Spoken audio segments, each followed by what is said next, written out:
নমস্কার, আমি বিবেকানন্দ মণ্ডল, consultant, WBNGS। আজকের পর্বে যেটা আলোচনা করব যে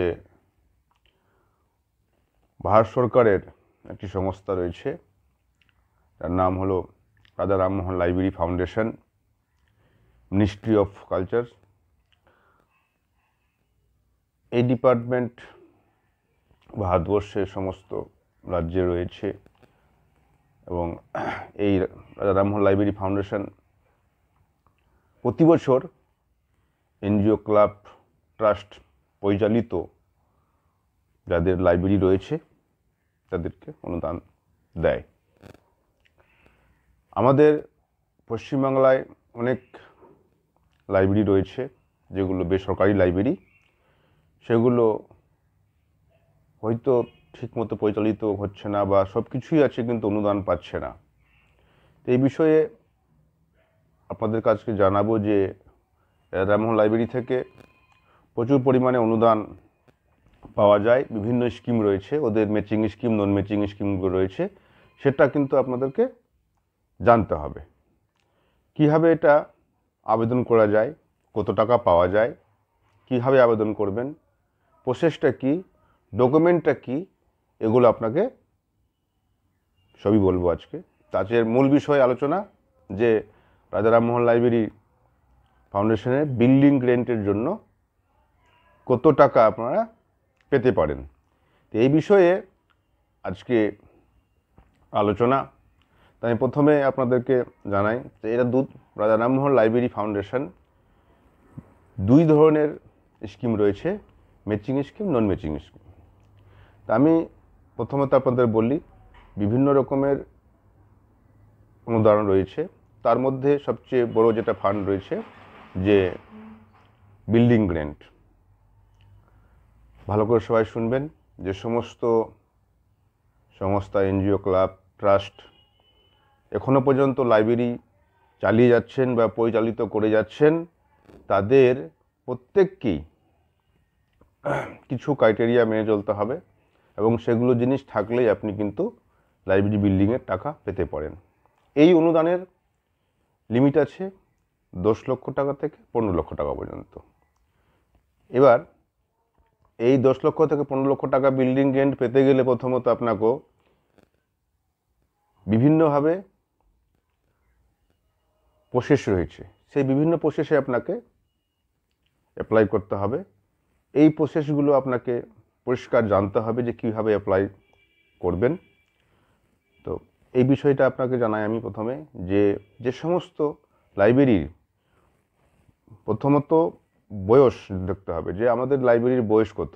যে সমস্ত লাইব্রেরির বয়স 10+ মানে 10 বছরের বেশি, তারা কিন্তু 10 লক্ষ টাকা বিল্ডিং গ্র্যান্টের জন্য আবেদন করতে পারবে। আবার কিছু লাইব্রেরি আছে যাদের বয়স 20 বছর পেরিয়ে গেছে, যবে থেকে আপনি অর্গানাইজ করছেন সেখান থেকে তার বয়সটা 20 বছর পেরিয়ে গেছে। তো 20 বছরে যদি পুরাতন লাইব্রেরি হয় তাহলে সে 15 লক্ষ টাকার জন্য আবেদন করতে পারবে। এই দুটো ক্রাইটেরিয়ার মধ্যে রয়েছে। 10 বছর প্লাস যদি হয় বয়স তাহলে 10 লক্ষ টাকা বিল্ডিং গ্র্যান্টের জন্য, আর যদি 20 বছর যদি প্লাস হয় বয়স লাইব্রেরির, তাহলে 15 লক্ষ টাকা বিল্ডিং গ্র্যান্টের জন্য আবেদন করতে পারবে। এটা প্রথম গেল। এবার এই বিল্ডিং গ্র্যান্ট পেতে গেলে লাইব্রেরির কি কি ডকুমেন্টস থাকতে হবে, এটা খুবই সহজ পদ্ধতি। তার আগে আমি বলে রাখবো, একটা সুন্দর প্রসেস রয়েছে। মানে আপনাকে জানতে হয় প্রত্যেক জেলায় জেলা গ্রন্থাগার রয়েছে এবং কি ডিস্ট্রিক্ট লাইব্রেরি অফিসারও রয়েছেন প্রত্যেক জেলায় প্রত্যেক জেলার মধ্যে একটা ডিএলও অফিস রয়েছে, ডিস্ট্রিক্ট লাইব্রেরি অফিসার।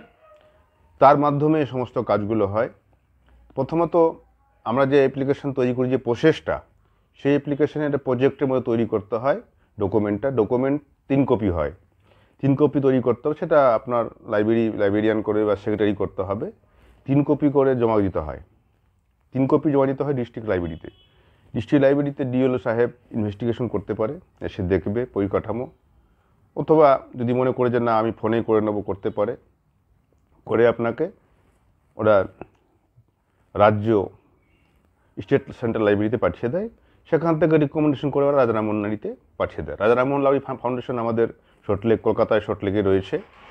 ওনাদের কাছে চলে আসলে আপনারা অবশ্যই তারা আপনাকে কল করে নেবে, কোনো কিছু ভুল থাকলে ঠিক করে নেবে। এই যে প্রসেসটা, তারপরে আপনাকে যেই প্রসেসে আপনি গ্রেনটা পাবেন, ওনারা আপনার সঙ্গে চিঠির মাধ্যমে হোক, মেলের মাধ্যমে হোক, কমিউনিকেশন করে আপনাকে গ্রেনটা দেবে। তো আমি একটা প্রসেস আছে অ্যাপ্লিকেশনের। এবার মেন কথা হলো যে এর ডকুমেন্টেশনটা আপনাকে ঠিকঠাক থাকতে হবে, নাহলে কিন্তু আবেদন করলে পাওয়া যায় না। তা আমি আপনাদেরকে বলবো যে ডকুমেন্টেশনটা রেডি করুন। এই ডকুমেন্টেশনগুলো থাকলে আপনি গ্রেন পাবেন।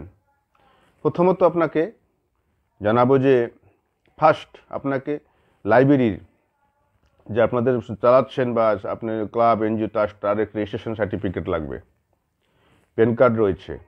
তার সঙ্গে আপনাকে থাকতে হবে যে আপনার এনজিও দর্পণের যে রেজিস্ট্রেশনটা রয়েছে সেটা কিন্তু আপনাকে ইউনিক আইডিটা থাকতেই হবে, নাহলে কিন্তু পাওয়া যাবে না।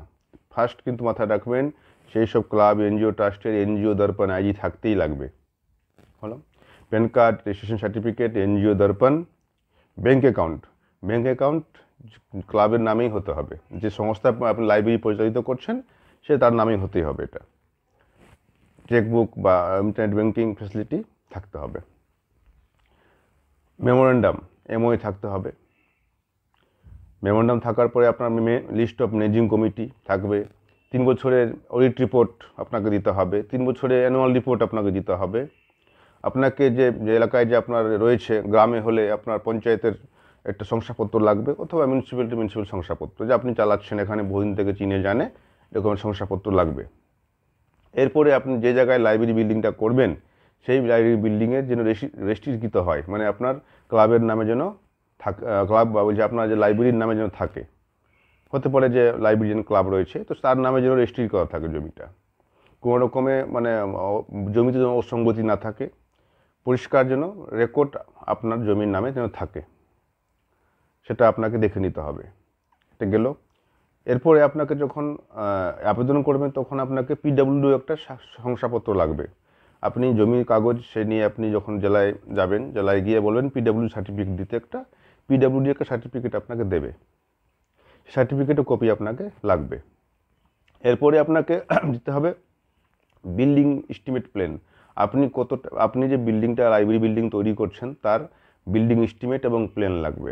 সেটা আপনাকে ইঞ্জিনিয়ারকে দিয়ে বানিয়ে নিতে হবে, যে আপনি কত টাকা কোন রুম কী হবে, কী স্ল্যাবে করবেন বা কী স্ট্রাকচার হবে লাইব্রেরির, সেটা আপনাকে, যেটা আমরা বিল্ডিং প্ল্যান এস্টিমেট, যেটা সবাই জানেন, এটা এই বিল্ডিং এস্টিমেট প্ল্যানটা আপনাকে ইঞ্জিনিয়ারকে দিয়ে করে নিতে হবে।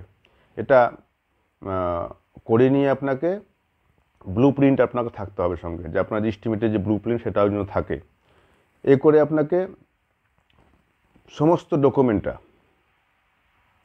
3 সেট হবে, সমস্ত ডকুমেন্টের 3টি সেট আপনাকে রেডি করে আপনাকে প্রত্যেকটা পেজে সাইন থাকতে হবে। আর এর সঙ্গে মাথায় রাখবেন ওই লাইব্রেরির কিন্তু মিনিমাম 5000 জন্য বই থাকে, যে কোনো বই হোক। লিস্ট আপনার কাছে রেকর্ড হতে পারে যে লিস্টে আমি খাতায় লিস্ট আছে অথবা আমার কম্পিউটারাইজ লিস্ট আছে, কিন্তু 5000 বইয়ের লিস্ট আপনার লাইব্রেরিতে স্টক থাকতে হবে।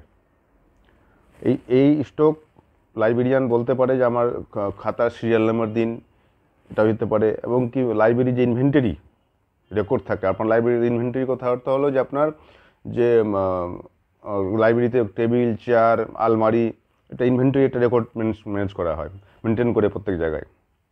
ইনভেন্টারি লিস্ট থাকতে হবে, সেটা চাইতে পারে। কিন্তু 5000 বইয়ের লিস্ট আপনাকে, রুরাল হলে 3000 আর আরবান হলে 5000, এরকম ক্রাইটেরিয়া আছে। তো 5000 হলে সবচেয়ে বেস্ট। আপনার সেই লিস্টটা কিন্তু প্রিন্ট করে অ্যাপ্লিকেশনের সঙ্গে যুক্ত করতে হবে। যেগুলো আপনাকে বলে দিলাম, এইগুলো সমস্ত জিনিস আপনাকে সুন্দর একটা প্রোফাইল বানিয়ে দিয়ে আপনাকে ফাইলের মধ্যে রেডি করে দিয়ে সেই এই সেটগুলো, অ্যাপ্লিকেশন সেট 3টে সেটের মধ্যে আপনাকে রেডি করতে হবে। এই 3টে সেট আপনাকে ডিএল অফিসে জমা করতে হবে। জমা করার পরে আপনাকে 1 কপি আপনি রিসিভ করে আপনি নিয়ে নেবেন, 2 কপি থাকবে ডিএলওর কাছে। ডিস্ট্রিক্ট লাইব্রেরি অফিসার সেগুলোকে আপনাকে ইনভেস্টিগেশন করে রিকমেন্ডেশন করে আপনাকে পাঠিয়ে দেবে স্টেট সেন্ট্রাল লাইব্রেরিতে। সেটা আপনাকে দায়িত্ব নিয়ে স্যারের কাছে গিয়ে, ডিওলোর কাছে, সাহেবের কাছে গিয়ে আপনাকে এটা গিয়ে ইনকোয়ারি করিয়ে তাকে বলতে হবে স্যার এটা আপনি পাঠিয়ে দেন। অনেক সময় দেখা যাচ্ছে সময় অভাবে করতে পারেন না, আপনাকে গিয়ে একটা স্ক্রুটনি করিয়ে বলুন স্যার আমাদের ইনকোয়ারি করুন, ইনকোয়ারি করে আপনাকে পাঠিয়ে দেবে। উনি খুব ভালো, গ্রন্থাগার ডিপার্টমেন্ট যথেষ্ট সহযোগিতা করে। তো এটা আপনাকে নিজেই লাইব্রেরি সেক্রেটারি প্রেসিডেন্ট গিয়ে একটু খোঁজ করতে হবে। এইবার দুটো এবার হলো যে আপনার কাজ শেষ। এবার আপনাকে বলে রাখি যে এই যে আপনি ভাববেন যে কোথায় ফর্ম পাবো বা কোথায় আমি কীভাবে কী করবো, এর একটা ফর্মেট আছে, ফর্মটা ফিল আপ করতে হবে। সেই ফর্মেটটা আপনাকে আমি লিঙ্ক দিয়ে দেবো, অথবা আপনি সময় করলে আপনি হোয়াটসঅ্যাপে লিখতে পারেন আপনাকে, অথবা আপনি গুগলে গিয়ে RRLF রাজা রামমোহন লাইব্রেরি ফাউন্ডেশন কলকাতা লিখবেন, আপনার বেরি পেজটা খুলে যাবে, মোবাইলেও খুলে যাবে পেজটা। খোলার পরে ওখানে দেখবেন নন ম্যাচিং রয়েছে, ম্যাচিং এটা স্কিম, নন ম্যাচিং স্কিম। নন ম্যাচিং স্কিম ক্লিক করলে দেখবেন যে আপনি এনজিও গ্র্যান্ট বলে লেখা হবে, সেকেন্ড লাইনে দেখবেন এনজিও গ্র্যান্ট লেখা হবে, সেখানে পাশে দেখুন PDF দেওয়া রয়েছে ফরম্যাটের, সেই টার্ম কন্ডিশন সব কিছু দেওয়া আছে। সেটা আপনি ক্লিক করলে আপনি ফর্মেটটা খুলে যাবে, ওই ফর্মটা ফিল আপ করতে হবে, ওখানে সম্পূর্ণ জিনিস দেওয়া আছে, আপনার ভালো করে পড়তে হবে। আর মাথায় রাখবেন যে টাকাটা আবেদন করবেন তার 10% আপনাকে সংস্থা এনজিও ক্লাবকে দিতে হবে। মনে করুন 15 লক্ষ টাকা যদি হয়, তার ধরুন যে 10%, 19% টাকা ফান্ড দেবে আপনার গিয়ে রাজা রামমোহন লাইব্রেরি ফাউন্ডেশন, 10% আপনাকে লাইব্রেরির পক্ষ থেকে বেয়ার করতে হবে। আর এরা প্রথমে 50%, 75%, লাস্টে 25% আপনাকে ইউটিলাইজেশন সার্টিফিকেট দেওয়ার পরে ফাইনাল টাকাটা দেবে। 3 ধাপে টাকা দেবে। আপনার বিল্ডিং যেভাবে প্রোগ্রেস হবে সেটা ইনভেস্টিগেশন রিপোর্ট এবং ইউটিলাইজেশন সার্টিফিকেট যখনই প্রদান করবেন, নেক্সট ফান্ডটা আবার অ্যাকাউন্টে আপনারা দিয়ে দেবে। এই 3টা স্লেপে দেয়। লাস্টে 25% টাকাটা আপনি যখন কমপ্লিট হয়ে যাবে, আপনাকে ইউটিলাইজেশন সার্টিফিকেট যখন প্রদান করে দেবেন ফাউন্ডেশনকে, রাজা রামমোহন লাইব্রেরি ফাউন্ডেশনে যখন আপনার কাজের হিসাবটা পেয়ে যাবে, সেটা ওইটারকে দিয়ে আপনাকে ইউটিলাইজেশন সার্টিফিকেট রেডি করতে হবে। সেটা গিয়ে আপনি যখন দিয়ে দেবেন, 25% টাকা আবার ওনারা আপনার অ্যাকাউন্টে দিয়ে দেবে। সম্পূর্ণটা বিষয় কিন্তু স্বচ্ছতার মধ্যেই ইনভেস্টিগেশন হবে এবং কি আপনাকে সঠিকভাবে হিসাব প্রদান করতে হবে। একবার তার সঙ্গে আপনাকে বলি, যদি মনে করুন যে আপনি এর আগে কোনোদিন অনুদান পেয়েছেন রাজা রামমোহন লাইব্রেরি থেকে, সে 5,000 টাকা পাক আর 20,000 টাকা পান না, বইয়ের জন্য টাকা পেয়ে থাকেন, যদি রাজা রামমোহন লাইব্রেরি থেকে কোনো অনুদান পেয়ে থাকেন, তাহলে তার যে মনে করুন 8 বছর আগে পেয়েছিলাম, তাহলে তার ইউটিলাইজেশন সার্টিফিকেট কিন্তু ওরা চাইবে যে আপনি একবার অনুদান পেয়ে, তাহলে আরও আপনার সুবিধা হবে যে আমি লাইব্রেরিকে একবার টাকা দিয়েছি, তাহলে আপনার প্রিফারেন্স আরও আগে, আপনাকে আরও মানে পাওয়ার সুযোগটা আরও বেশি। তো এই জন্য আপনাকে এই যদি কোনোদিন অনুদান পেয়ে থাকেন, তাহলে তার ইউটিলাইজেশন সার্টিফিকেট আপনাকে অ্যাপ্লিকেশনের সঙ্গে দিতে হবে। আর আপনি যখন প্রোগ্রেস হয়ে যাবে, দুটো প্রসেস আছে, অনলাইনও আছে অফলাইন। তো অনলাইনটা সেভাবে এখন সক্রিয় নয়, আপনি অফলাইনেই করতে হবে। আপনি সেই নাম্বার বা রিসিভ কপি নিয়ে আপনি স্টেট সেন্ট্রাল লাইব্রেরিতেও যোগাযোগ করতে পারবেন, আপনি রাজা রামমোহন লাইব্রেরিতে যেতে পারবেন। সব জায়গায় আপনি ইনকোয়ারি করে আর নিজের কাজটা আপনার সব জায়গায় স্বচ্ছতার মধ্যে রয়েছে, আপনি গেলে পূর্ণ সহযোগিতা পাবেন সব জায়গাতেই। আর নিজের কাজটা আপনাকে তদারকি নিজের দায়িত্ব নিয়ে গিয়ে খোঁজ নিয়ে প্রোগ্রেস করে দিতে হবে।